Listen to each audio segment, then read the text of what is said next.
Hello friends, आज की ये वीडियो बहुत ही इंटरेस्टिंग रहने वाली है क्योंकि आज की इस वीडियो में हम जानेंगे कि आखिरकार क्यों यूएस के डिफेंस को बुलेट प्रूफ कहा जाता है। आखिरकार कौन से ऐसे कारण हैं जिसके चलते कभी भी किसी कंट्री की हिम्मत नहीं हुई यूएस के ऊपर डायरेक्ट इन्वेजन करने की, एक फुल फ्लेज्ड वॉर यूएस के साथ लड़ने की। तो इस वीडियो में हम इस बात को इन डेप्थ एनालाइज करेंगे। तो आइए स्टार्ट करते हैं, पर पहले थोड़ा सा हिस्ट्री के बारे में जान लें। यूएस की धरती के ऊपर ऐसी बात नहीं है कि कभी जंग लड़ी ही ना गई हो। जब अमेरिकन रेवोल्यूशनरी वॉर हुई थी अमेरिका के एग्जिस्टेंस से पहले, तब अमेरिका की धरती के ऊपर ब्रिटेन एंड अमेरिका की 13 कॉलोनीज के बीच में जंग हुई थी, जिसके अंदर रिजल्ट ये निकला था कि अमेरिका नाम की एक कंट्री एग्जिस्टेंस में आया था। पर वो तो अमेरिका के एग्जिस्टेंस से पहले की बात हो गई। अमेरिका के बनने के बाद भी 1840s में अमेरिका एंड मेक्सिको के बीच में एक जंग हुई थी, जिसमें मेक्सिको ने बहुत सरप्राइज अटैक अमेरिका के ऊपर कर दिया था। बट स्टिल अमेरिकन फोर्सेस जो थी वो अमेरिका को डिफेंड करने में कामयाब हो गई थी। बट ये बात बहुत पुरानी हो गई है, 1840s की ये बात हो गई है। आज के इस मॉडर्न वर्ल्ड के अंदर किसी भी कंट्री ने अमेरिका के ऊपर डायरेक्ट अटैक नहीं किया। क्यों नहीं किया? सबसे पहले तो अगर कोई भी कंट्री अमेरिका के ऊपर अटैक करेगी तो अमेरिका की ह्यूज आर्म्ड फोर्सेस के साथ उनको निपटना पड़ेगा। अगर हम फैक्ट्स एंड फिगर्स की बात करें तो अमेरिका के पास आज की डेट में 13,000 प्लेन्स मौजूद हैं उसके एयरफोर्स के अंदर। अमेरिका के पास 400 से ज्यादा फ्रिगेट्स मौजूद हैं या डिस्ट्रॉयर शिप्स मौजूद हैं। वहीं अमेरिका के पास 20 एयरक्राफ्ट कैरियर भी हैं, जो चाइना एंड रशिया के कंबाइन एयरक्राफ्ट कैरियर से भी बहुत ज्यादा हैं। इसके साथ साथ अमेरिका के पास लगभग 1.4 मिलियन एक्टिव सोल्जर्स मौजूद हैं। लगभग 8 लाख सोल्जर्स ऐसे हैं अमेरिका के पास जो उसके रिजर्व में मौजूद हैं। इन सभी फैक्ट्स एंड फिगर्स के ऊपर अगर हम ध्यान दें, इसके अलावा उनके पास ना जाने कितनी ही मिसाइल्स हैं, कितने ही न्यूक्लियर वेपन्स हैं, कितने ही टैंक्स हैं। ये सभी चीजें मिलकर फैक्ट्स एंड फिगर के अंदर अमेरिकन मिलिट्री को दुनिया की सबसे स्ट्रॉन्गेस्ट, सबसे पावरफुल मिलिट्री बनाती हैं। पर बात यहीं खत्म नहीं होती है, बात यहां से तो शुरू होती है। अगर किसी कंट्री को अमेरिका के ऊपर डायरेक्ट अटैक करना पड़े तो वो कैसे कर सकती है? या तो वो अटलांटिक ओशन को क्रॉस करते हुए अमेरिका पर अटैक करेगी, या फिर वो कंट्री पैसिफिक ओशन को क्रॉस करते हुए अमेरिका के ऊपर अटैक करेगी। पैसिफिक ओशन के केस में यह डिस्टेंस लगभग 12,000 किलोमीटर से भी ज्यादा का है, एंड अटलांटिक ओशन के केस में डिस्टेंस 5,500 किलोमीटर से भी ज्यादा का है। अब सोचिए आप, इतना लंबा डिस्टेंस कोई कंट्री ट्रेवल कर रही है, उसकी मिलिट्री, उसकी आर्मी, उसकी नेवी, उसकी एयरफोर्स इतने लंबे डिस्टेंस तक कैसे अपना लॉजिस्टिक्स मेंटेन कर पाएंगी? कैसे अपने सैनिकों को खाना और नए हथियार प्रोवाइड कर पाएंगी, या घायल सैनिकों को वापस लेकर जा पाएंगी?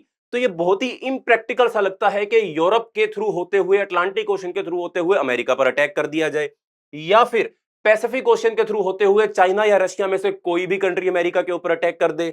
बट खैर, कहने वाले ये कहेंगे कि रशिया चाहे तो बेरिंग स्ट्रीट से अमेरिका के ऊपर अटैक कर सकता है। बेरिंग स्ट्रेट एक ऐसी जगह है जहां पर अमेरिका एंड रशिया के बीच का जो डिस्टेंस है वो सिर्फ 80 किलोमीटर ही रह जाता है। तो यहां से रशिया अपनी आर्मी को, अपनी नेवी को अमेरिका के अलास्कन प्रोविंस के अंदर डायरेक्ट अटैक करने के लिए भेज सकता है। बट अमेरिका इतना बेवकूफ तो है नहीं दोस्तों। अमेरिका ने अपने अलास्कन स्टेट के अंदर 15 मिलिट्री बेसिस बनाए हुए हैं। अब 15 मिलिट्री बेसिस से रशिया कैसे निपटेगा? अब इन मिलिट्री बेसिस के अंदर टैंक्स भी होंगे, वेपन्स भी होंगे, मिसाइल्स भी होंगी, जो रशिया की फोर्सेस को डिफीट करने के लिए या वहीं पर रोकने के लिए तो कामयाब हो जाएंगी। इतने में अमेरिका की ह्यूज आर्मी यहां पर रशिया के अगेंस्ट आकर खड़ी हो सकती है। तो रशिया के लिए अलास्का के थ्रू होता हुआ भी अमेरिका पर अटैक करना बिल्कुल भी पॉसिबल नहीं है। तो ये तो लैंड रूट्स हो गए। अगर कोई कंट्री सी रूट के थ्रू अमेरिका पर अटैक करती है तो क्या होगा? दोस्तों, सी रूट से, सॉरी, लैंड रूट से अगर अटैक करती है तो क्या होगा? लैंड रूट से अटैक करने के लिए उन्हें या तो कनाडा के थ्रू अमेरिका आना पड़ेगा या फिर मेक्सिको के थ्रू अमेरिका आना पड़ेगा। अब कनाडा के थ्रू ऐसे कैसे कोई कंट्री घुस सकती है अमेरिका के अंदर? उन्हें कनाडा को भी तो डिफीट करना पड़ेगा।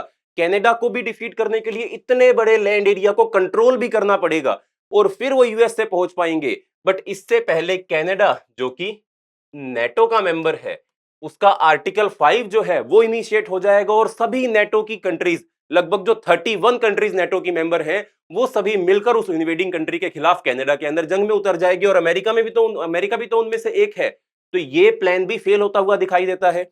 वहीं अगर मेक्सिको से यूनाइटेड स्टेट्स की तरफ अटैक किया जाए, पहले मेक्सिको को कंट्रोल करना होगा। और हम जानते हैं मेक्सिको के अंदर आज की डेट में जो गैंग वॉयलेंस और जो आर्म्ड वॉयलेंस चल रही है, उससे भी निपटना पड़ेगा उस कंट्री को। और वहीं रही बात अमेरिका और मेक्सिको की बॉर्डर पर बनी हुई वॉल जो डोनाल्ड ट्रंप ने बनवाई है, जो बंकर्स डोनाल्ड ट्रंप ने बनवाए हैं, वो सभी पार करके अमेरिका पर आना पड़ेगा। एंड यहां पर अमेरिका का कैलिफोर्निया स्टेट मौजूद है, टेक्सास स्टेट मौजूद है। यहां भी अमेरिका के बहुत बड़े बड़े मिलिट्री बेसिस हैं। अमेरिका पहले से ही हर प्लान को लेकर तैयार बैठा है कि चाहे आप अलास्का से अटैक कर लो, चाहे आप मेक्सिको से अटैक कर लो, चाहे आप पैसिफिक ओशन से आ जाओ या अटलांटिक ओशन से आ जाओ, अमेरिका हर जगह मौजूद है, क्योंकि दुनिया में 750 मिलिट्री बेसिस अमेरिका के पास हैं। अब ये 750 मिलिट्री बेसिस अमेरिका के लिए प्लस पॉइंट भी हो जाते हैं और नेगेटिव पॉइंट भी हो जाते हैं, क्योंकि ये 750 बेसिस के अंदर अमेरिका को अपने सोल्जर्स को भी स्टेशन करना पड़ता है। तो अमेरिका की आर्मी का लगभग 20% जो है वो तो अमेरिका से बाहर ही स्टेशन है अपने इंटरनेशनल बेसिस के अंदर। तो अमेरिका को डिफेंड करने की जब बात आएगी तो अमेरिका की फोर्सेस 100% नहीं 80% हो जाएंगी अमेरिका की सोइल के ऊपर। बट ये 20% सोल्जर्स जो अमेरिका के बाहर हैं वो उस इन्वेडिंग कंट्री पर अटैक, डायरेक्ट अटैक करने के लिए भी तो इस्तेमाल किए जा सकते हैं। 80% डिफेंड करेंगे और 20% जो बाहर है वो उस इन्वेडिंग कंट्री के ऊपर अटैक भी कर सकते हैं। इसके साथ साथ अमेरिका पर मान लीजिए किसी ने ये सपना देख भी लिया कि अमेरिका पर अटैक कर ही देते हैं, चलो ये गैम्बल कर ही लेते हैं, और वो पहुंच भी जाते हैं पैसिफिक कोस्ट पर अमेरिका की, तो उन्हें क्रॉस करने पड़ेंगे ये रॉकीज माउंटेन्स जो लगभग 300 किलोमीटर वाइड है और पूरे नॉर्थ टू साउथ अमेरिका ये रन करते हैं। इन रॉकी माउंटेन्स को, जो एकदम बैरन माउंटेन्स हैं, इनको क्रॉस करते हुए, इस क्रूशियल इलाके से बाहर निकलते हुए उनको अमेरिका के इंटीरियर तक घुसना पड़ेगा। इतने में अमेरिका की एयरफोर्स के पास, आर्मी के पास सफिशिएंट टाइम होगा कि वो उनको इन रॉकीज माउंटेन के अंदर ही डिस्ट्रॉय कर दे। बट लेट्स से वो अमेरिका की नेवल फोर्सेस से भिड़ते हुए, रॉकीज माउंटेन्स को क्रॉस करते हुए अमेरिका के ग्रेट प्लेन्स के अंदर आ जाते हैं, जो अमेरिका के एरिया का लगभग 1/3 एरिया है। ग्रेट प्लेन्स एक ऐसा इलाका है अमेरिका का जो बिल्कुल समतल इलाका है, जहां पर कई किलोमीटर दूर का डिस्टेंस आपको दिखाई दे जाएगा, कोई ऑब्जेक्ट आपको दिखाई दे जाएगा, क्योंकि बीच में बैरियर ही नहीं है, बीच में स्लोप ही नहीं है। ऐसे प्लेन एरिया के अंदर कोई कंट्री अपनी फोर्सेस को कैसे प्रोटेक्ट कर पाएगा? अमेरिका की एयरफोर्स और अमेरिका की मिलिट्री मिलकर उसे डिस्ट्रॉय कर देंगे। लेट्स से कोई कंट्री अटलांटिक ओशियन के थ्रू अमेरिका पर अटैक कर देती है, तो उन्हें अमेरिका के अटलांटिक कोस्ट को लगातार कंट्रोल करके रखना पड़ेगा, ताकि नेटो कंट्रीज जो है वो अमेरिका के डिफेंस के लिए यहां पर ना पहुंच पाए। ये बहुत ही ज्यादा इंप्रैक्टिकल दिखाई देता है, ऐसा भी नहीं होगा।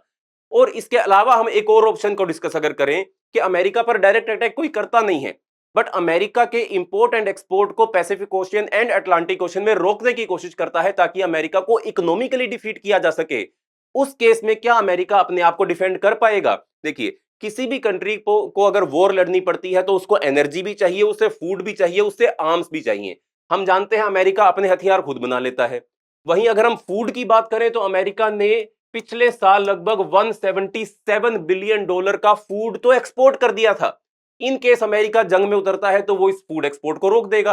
अगर कोई कंट्री अमेरिका के इंपोर्ट एक्सपोर्ट को रोकने की कोशिश करती है, उसकी शिप्स को रोकने की कोशिश करती है, अमेरिका अपने फूड के एक्सपोर्ट को रोक देगा ताकि वो अपने लोगों का पेट भर सके। और अगर एनर्जी सिक्योरिटी की बात करें, जितना क्रूड ऑयल अमेरिका हर दिन इंपोर्ट करता है, उतना ही एक्सपोर्ट भी करता है।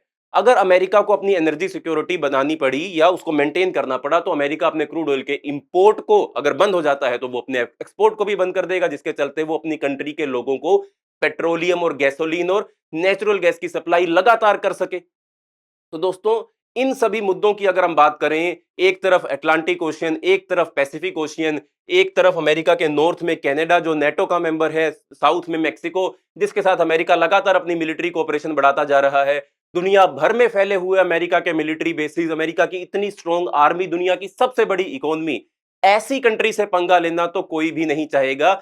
इसीलिए कभी भी किसी कंट्री ने अमेरिका के ऊपर डायरेक्ट फुल फ्लेज्ड अटैक या इन्वेजन को प्लान नहीं किया। तभी हम कहते हैं कि अमेरिका का डिफेंस जो है वो बुलेट प्रूफ है। अमेरिका को डिफीट करना एक डायरेक्ट कंफ्लिक्ट, एक डायरेक्ट वॉर के अंदर पॉसिबल नहीं है। तो दोस्तों, इस इंफॉर्मेशन को जानकर आपको कैसा लगा कमेंट सेक्शन में जरूर बताइएगा। वीडियो अच्छी लगी हो तो वीडियो को लाइक जरूर कीजिएगा, चैनल को सब्सक्राइब भी कीजिएगा। मिलते हैं अगली वीडियो के अंदर, तब तक के लिए बाय बाय, टाटा।